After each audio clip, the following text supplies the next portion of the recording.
রাধে রাধে বন্ধুরা, কেমন আছো তোমরা সবাই? আশা করছি তোমরা সবাই খুব ভালো আছো, আমিও ভালো আছি। তো এই সিম্পল হাউস ওয়াইফ জয়শ্রী নতুন আর একটি ব্লগে তোমাদের সকলকে স্বাগত জানাই। এখন বাজে বিকাল 4:30। তাহলে চলো আজ এখান থেকেই তোমাদেরকে সাথে নিয়ে আমার ব্লগটা স্টার্ট করছি। আই হোপ যে আজকের ব্লগটাও তোমাদের ভালো লাগবে। এটা হচ্ছে বৃহস্পতিবারের ব্লগ, পার্ট 2 বলতে পারো। আর হাউসওয়াইফদের কর্মব্যস্ত দিনে কখনো কিন্তু শেষ হয় না তাদের কর্ম, যথারীতি কিছু না কিছু কর্ম বাদ থেকেই যায়। তবে তোমাদের সঙ্গে সবটা তো তুলে ধরা প্রতিদিন হয় না, হয়তো কিছু কিছু কাজ এমন থাকে যেটা তোমাদের অগোচরেই হয়ে যায়। সেটা শুধু আমার লাইফস্টাইলে না, প্রত্যেকটা হাউসওয়াইফের লাইফস্টাইলের এমনটাই হয়। আর এই যে দেখো বিকাল বিকাল শুরু করেছি। আজ যেহেতু বৃহস্পতিবার ছিল, সেই জন্য জামা কাপড় তোলার কোনো চাপাচাপি ছিল না। কেননা বৃহস্পতিবারে তো আমি জামা কাপড় ধুই না, ওই জন্য যদি বা ভুল ভবিষ্যৎ হয়তো কোনো দিন ধুয়ে ফেলি, সেটা হয়তো ভুলের বশে। তাছাড়া জানাশোনাতে কখনো কোনো দিনই বৃহস্পতিবারে জামা কাপড় ধোয়ার চেষ্টা করি না। আর এখন এই যে দেখো বিকালবেলা এসেছি, কিছু সবজির খোসা পচা জল 3 দিন হয়েছিল, সেটাকে এখন এই যে জলের সঙ্গে মিলিয়ে দিলাম। যেহেতু আমি 5 লিটার জলে মিলিয়েছি, তার জন্য কিন্তু আমি 15 লিটার একটা বালতি নিয়েছি। তো সেখানেই কিন্তু আমি জলটা মিশিয়ে দিয়েছি, আর কিছুটা ছিল চাল ধোয়া জল। তো সবটা অ্যাডজাস্ট করে নিয়ে এই যে এবার আমার প্রপারলি যত রকম গাছ আছে, ফুল গাছ বলো সবজি গাছ বলো, তো সবটাই কিন্তু আমি এবার আস্তে আস্তে অল্প অল্প করে দিয়ে দেব। আর যখন তোমরা এই সবজির খোসা পচা জলটা দেবে, তখন সবসময় একটা কথা মাথায় রাখবে যে গাছের গোড়াটা যেন একটু শুকনো শুকনো থাকে, যাতে করে এই জল যতটুকুই দেবে প্রপারলি গাছে যেন টেনে নেয়, তার বাইরে যেন না যায়। তবে হয়তো তোমরা যে বলতে পারো যে তুমি একটু আগে জল দিলে এই সাইডে সব জলগুলো পড়ে গেছে। তো ওখানে পড়ে যাওয়ার কারণ হলো আমি চাল ধোয়া জলটা গাছে চিটিয়ে চিটিয়ে দিয়েছিলাম। ওই যে গাছের পাতা কুঁকড়ে যায়, গাছের পাতায় পিঁপড়ের বাসা হয়, পোকা লাগে, সেক্ষেত্রে কিন্তু ওই জলটা এভাবে ছিটিয়ে ভালো মানে স্প্রে করে দেওয়ার মতন করে দিলে, স্প্রে বোতল থাকলে তো খুবই ভালো হয়। আর আমার কাছে যেহেতু স্প্রে বোতল নেই, তো সেক্ষেত্রে আমি হাত দিয়ে এরকম ছিটিয়ে দিয়ে দিই, যাতে করে পুরো পাতাগুলো ওই চাল ধোয়া জলে ভিজে যায়।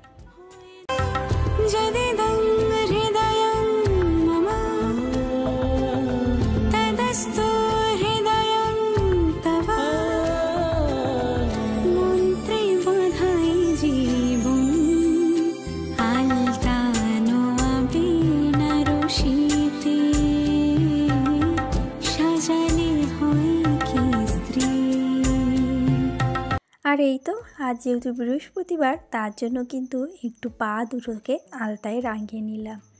আর এটা কিন্তু পরতেও বেশ ভালো লাগে, আর মা লক্ষ্মীর কৃপা দৃষ্টি কিন্তু সবসময় বজায় থাকে। হয়তো তোমরা বলতে পারো তুমি স্নান করে কেন আলতা পরোনি? এই প্রশ্নের উত্তরটা দেয়া যাক। স্নান করে আলতা পরা যায়, তবে কি জানো তো, সেখানে সময়ের অভাব হয়ে যায়। ওই যে আবার দুপুরবেলা রান্না বান্নার ব্যবস্থা করতে হবে, যেহেতু আমরা একটা গৃহবধূ।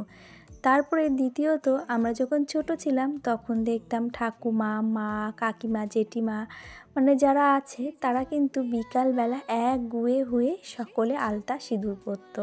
তো সেই নিয়ম অনুযায়ী ওই জন্য দেখলাম যে না, বিকালবেলা সময়টা তো পেয়েছি, তো ধীরে সুস্থে বিকালবেলা আলতাটা পরে নিই। আমার কাছে সময়টা যেমনই হোক, তুমি নিয়মটা মানছো না কি, সেটাই হচ্ছে বড় কথা।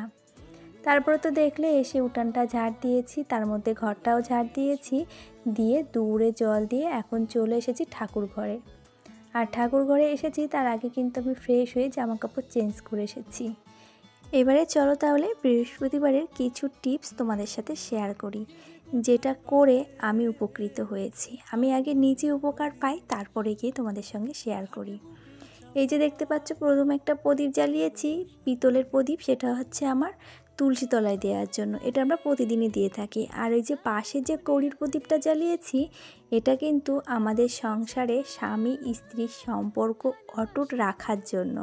তো এখানে এই যে মা লক্ষ্মীর সামনে এটাকে কিন্তু ঘোরাতে হবে, আর দুজনের সম্পর্ক যদি বা কোনো রকম খারাপ থাকে তবুও কিন্তু সেটা ভাবতে হবে যে না ভালো হচ্ছে সেটা কিন্তু সবসময় পজিটিভ থিঙ্কিংটা আনতে হবে, কখনো নেগেটিভ আনলে হবে না। যেটা খারাপ থাকে সেটাও মনে মনে ভাবতে হবে, তোমাকে দেখতে হবে অ্যাকচুয়ালি মনের দৃষ্টি দিয়ে যে হ্যাঁ আমাদের সম্পর্কটা খুব ভালো থাকছে। আর এই যে তুলসীতলার বাতি, এটা তো প্রতিদিন আমরা প্রত্যেকটা গৃহবধূই দিয়ে থাকি। আর তারপর ধুনুচি, ধূপকাঠি, প্রদীপ সবটাই কিন্তু নিয়ে আমি আমার ঘরে গেছিলাম। প্রত্যেকটা ঘরে ঘুরিয়েছি, এমনকি আমার রান্নাঘরেও। সেখানে কিন্তু ওরকম মনে মনে ভাবতে হবে আর পজিটিভটাই ভাবতে হবে। আর তারপরে এই যে এখন চলো মা লক্ষ্মীর পাঁচালিটা পড়ে নেওয়া যাক। দোল পূর্ণিমা নিশি নির্মল আকাশ, ধীরে ধীরে বহিতেছে মলয় বাতাস। লক্ষ্মী দেবী বামে করি বসি, নারায়ণে করিতেছে নানা কথা সুখে আলাপন। শানকালে বীণার যন্ত্রে হরিগুণগান, উপনীত হইলেন নারদ ধীমান। হাসি হাসি জিজ্ঞাসিল ত্রিলোকের মতে কোথা হতে হাসি হাসি জিজ্ঞাসিল ত্রিলোকের মতে কোথা হতে আসিয়াছ, গিয়েছিলে কোথা। মধু পাই লক্ষ্মীবাণী শুনি মুনিবর, ভক্তি ভরে কহিলেন জুড়ি দুই কর। তোমার দয়ায় মাগো আমি ভাগ্যবান, মর্ত লোকে দুঃখী দেখি কাঁদে মোর প্রাণ। জগতের মাতা তুমি সকলেতে কয়, নর আর নারী যে মা তোমার তনয়। প্রতিদিন অন্নভাবে সব দুঃখ পায়, প্রতিগৃহে অনশনে জীর্ণ শীর্ণ কায়। নগরে না মিলে ভিক্ষা করিয়া ভ্রমণ, ক্ষুধার জ্বালায় করে অখাদ্য ভক্ষণ। হেনবাণী শুনি লক্ষ্মী দুঃখিত অন্তরে, কহিলেন ধীরে ধীরে ক্ষুণ্ণ মুনিবরে। তারপরে এই যে চলে এসেছি রান্নাঘরে। আর রান্নাঘরে এসেই আগে এই যে সিমুইটাকে ভালো করে ভেজে নিয়েছি। আর এদিকে দুধটা জালে বসিয়েছিলাম। আর জালে বসিয়ে এখন এই যে ঠাকুর ঘরের যে বাতাসাগুলো আমি ঠাকুর পুজো দিই সেই বাতাসাগুলোই তুলে রেখে দিই, সেগুলোকে এখন এই যে দুধের ভিতরে দিয়ে তার সঙ্গে সিমুইটা দিয়ে এখন একটু ফুটিয়ে নেব। ওইদিকে কিন্তু আবার দুটো বাচ্চাকে বই নিয়েও বসিয়েছি। ওরা যেহেতু সন্ধ্যাবেলা করে বই নিয়ে বসে, তো সেক্ষেত্রে ওরা দুজন ওইদিকে বই পড়ছে আর এদিকে আমাকে ডাক দিচ্ছে, মা তাড়াতাড়ি এদিকে এসো, একটু বুঝিয়ে দিয়ে যাও। তারপর এই যে কয়টা জামা কাপড় খাটের উপরে এনে রেখে দিয়েছিলাম যে ওদের পড়াতে পড়াতে এই কটাকে ভাঁজ করে নেব। কেননা ওই যে হাতে করে এক্সট্রা সময় যেন তো থাকে না, ওদেরকে একবার বই নিয়ে বসালে তখন ঘন্টা 2-3 কোথা দিয়ে কোথায় চলে যায় আমি বুঝতেও পারি না। তবে হ্যাঁ, এটা বুঝতে পারি যখন পড়িয়ে উঠে আমার মাথা যন্ত্রণা করে। মাথা যন্ত্রণার কারণ হলো কি, এই যে দেখছো চুপচাপ ভদ্র হয়ে বই পড়ছে, এটার পেছনেও কারণ আছে।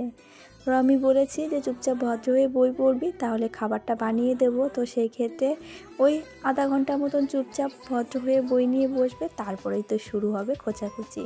একজনে এই মাথায় বসেছে, একজনে ও মাথায়। কারোর গায়ে কোনো রকম টাচ করলে হবে না, কারোর গায়ে হাত পড়লে হবে না, কারোর বই খাতায় নাড়ানাড়ি করলে হবে না, তখনই পড়ে যাবে ঝামেলা। আর এই ঝামেলা একবার শুরু হয়ে গেলে তখন পড়াশুনো 3 ঘন্টা চলে যাবে এর মাঝে, কিন্তু বুঝতেও পারবো না। তবে আমার মাথাটা প্রচণ্ড পরিমাণে যন্ত্রণা হবে, এটাই আমি বুঝতে পারবো।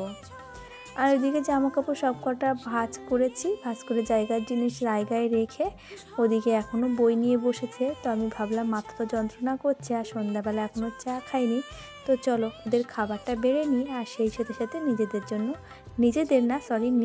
1 কাপ চা বানিয়ে নিই। এটা কিন্তু একটা অভ্যাস হয়ে গেছে জানো তো। তবে শীতটা চলে গেলে ভাবছি অভ্যাসটা ছেড়ে দেব। তো সকালের অভ্যাসটা চা খাওয়া সেটা ছাড়তে পারবো না।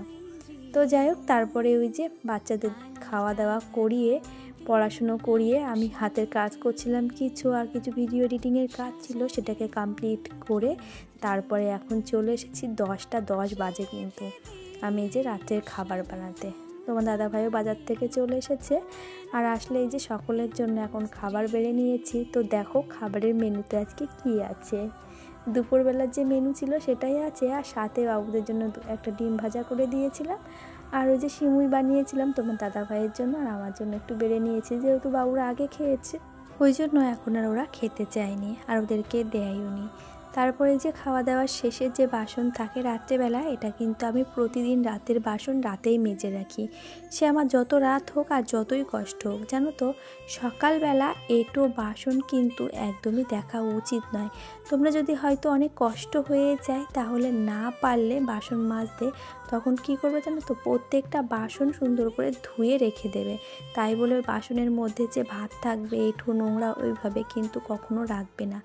এইগুলো কিন্তু আমাদের সংসারে আর্থিক ক্ষতি নিয়ে আসে।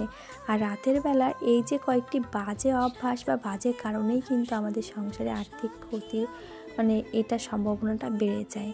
তবে আমরা না জানতেই অনেক ভুল করে ফেলি। তবে জানাশোনা হয়ে গেলে সেই ভুলটা না করাটাই আমার কাছে মনে হয় শ্রেয়।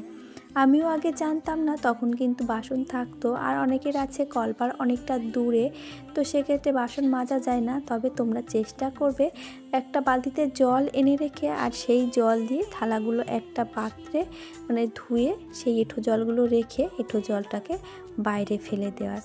এতে করেও কিন্তু সংসারে উন্নতি, লক্ষ্মীশ্রী সবটাই বজায় থাকে। আর এই দেখো, ভাত খাওয়ার পরে কিন্তু আমি হাঁড়িতে জল দিয়ে রেখেছিলাম, তবুও তোমাদেরকে একবার দেখালাম যে হাঁড়িটা কিন্তু কখনোই শূন্য রাখবে না, হাঁড়িতে কিছু ভাত রাখবে আর তারপরে হাঁড়িতে কিন্তু জল দিয়ে এরকম ঢাকা চাপা দিয়ে রাখবে। আর গ্যাসটাতে যেহেতু ডিম ভাজা করেছিলাম, ওই জন্য একটা হালকা ভিজে কাপড় দিয়ে গ্যাসটা মুছে রাখলাম। তারপরে নিজে ব্রাশ করে ফ্রেশ হয়ে এখন এই যে 1 গ্লাস পরিপূর্ণ জল একটা ঢাকনা দিয়ে ঢেকে রেখে দেব। এটা কিন্তু আমাদের মা লক্ষ্মীর জন্য রেখে দেব। মা লক্ষ্মী কিন্তু স্বয়ং আসে রাত্রেবেলা যখন আমরা ঘুমিয়ে পড়ি, আর লক্ষ্মীর বাসস্থান বলতে গেলে কিন্তু আমাদের এই রান্নাঘর। তখন তিনি এসে কিছু না কিছু আমাদের কাছে চান, তো সেটা তো তিনি বলতে পারেন না, তার জন্য 1 গ্লাস জল অন্তত রান্নাঘরে এরকম রাখবে। আর এই পূর্ণ জলের গ্লাসটা তোমরা সকালে যখন দুপুরের জল দেবে তখন ওই দুপুরের জলের সঙ্গে মিশিয়েও তোমরা জলটা দিতে পারো, আবার তোমরা ওই জলটাই দুপুরে সকালবেলা ছিটিয়ে দিতে পারো। আর একটা কথা, আর একটা কাজও ভুলে গেছি, সেটা কিন্তু ঠাকুর ঘরেও কিন্তু সেম অমন একটা গ্লাসের জল পাত্রে ঢাকা দিয়ে রাখবে। আর তারপরে এই যে খাওয়া দাওয়া শেষ করে ঘরের সমস্ত লাইট কিন্তু আমিই অফ করেছি। আর ওই জলের পাত্রটা তোমার যখন সম্পূর্ণ কাজ কমপ্লিট হয়ে যাবে তখনই কিন্তু রাখবে, এর আগেও না, এর পরেও না। আগে রেখে তারপরে গিয়ে তুমি এই যে ঘরে আসবে। আর এই যে এখন একটু রাত্রেবেলা স্কিন কেয়ার করে নিচ্ছি, যেটা একদম সিম্পল। আমি কোনো রকম সেইভাবে মেডিসিন বলো, কোনো রকম কোনো ফেস প্যাক বলো, সেরকম কোনো কিছুই না। জাস্ট একটু অ্যালোভেরা জেল আর সাথে একটু নারকেল তেল 3-4 ফোঁটা, এটাকে এখন হালকা হাতে ভালো করে স্কিনে ম্যাসেজ করে নেব। আর এরই সাথে বলে রাখি, আমার আজকের ভিডিওটি তোমাদের কেমন লাগলো একটা লাইক কমেন্ট করে জানাতে ভুলে যেও না। আর নতুন বন্ধু হলে চাইলে চ্যানেলটিকে সাবস্ক্রাইব করে পাশে থাকতে পারো। আর পুরনো বন্ধুদেরকে জানাই অসংখ্য ধন্যবাদ। তাহলে আজ আসি, সকলে খুব ভালো থেকো, আবারও দেখা হবে।